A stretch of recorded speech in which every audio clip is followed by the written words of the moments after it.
Hoe connect ek met my Embark Elixir? Embark Elixir werk op 4 maniere.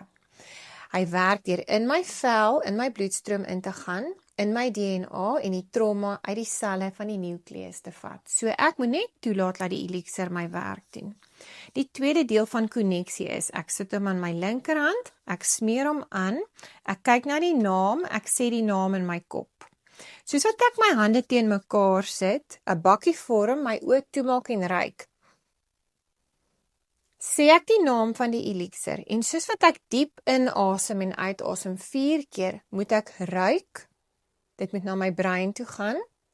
en ek moet voel wat gebeur in my liggaam. Voel ek iewers 'n orgaan aansit, voel ek hom iewers met my liggaam connect, slaan hy my iewers, slaan hy my asem weg, dink ek aan iets, voel ek iets, ruik ek iets, wat ruik ek, wat is die gewaarwording? So die rede hoekom jy moet connect met jou elixir is om jou liggaam te leer om te connect, sodat jou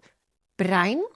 emosie, liggaam en gees saam in eenheid kan vorm, sodat ek veilig genoeg voel in my liggaam om die trauma te laat uitgaan, met beweging, klank, musiek en al hierdie tegnieke wat ek julle leer. So ek vat my elixir, ek sit my 2 handjies teen mekaar, ek ruik hom, ek word bewus van my liggaam, ek voel waar in my liggaam het hierdie elixir nou net met my gepraat, en daar waar jy voel, hy aktiveer, of het hier is, of het hier is, of het hier is, ek kan nie vir jou sê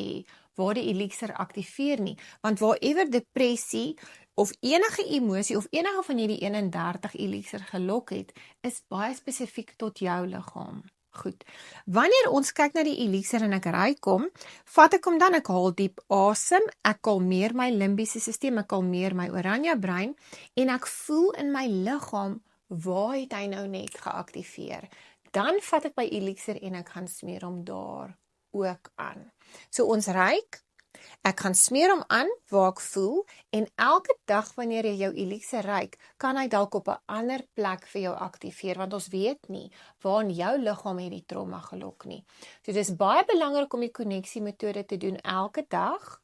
om diep te snyf, om asem te haal, soos wat ek julle geleer het in al die Embark reise, om die tegniek van my asemhaling reg te kry, sodat my brein suurstof kan kry, sodat my vagus nerve kan aansit, en dat ek met my liggaam kan connect, en te gaan kyk waar in my liggaam word hy met my gepraat, en daai elixir dan daar te gaan aansit, sodat hy na daai area toe kan gaan, in jou bloedstroom, en ons weet die vel is die grootste orgaan, en dat jou elixir dan ingaan na jou nucleus van jou sel toe, en toelaat dat die elixir die werk doen, want ek het asem gehaal, daar suurstof in my brein, ek voel kalm, ek voel veilig genoeg, en nou is ek geconnect met my liggaam, en nou kan my Embark elixir die werk doen.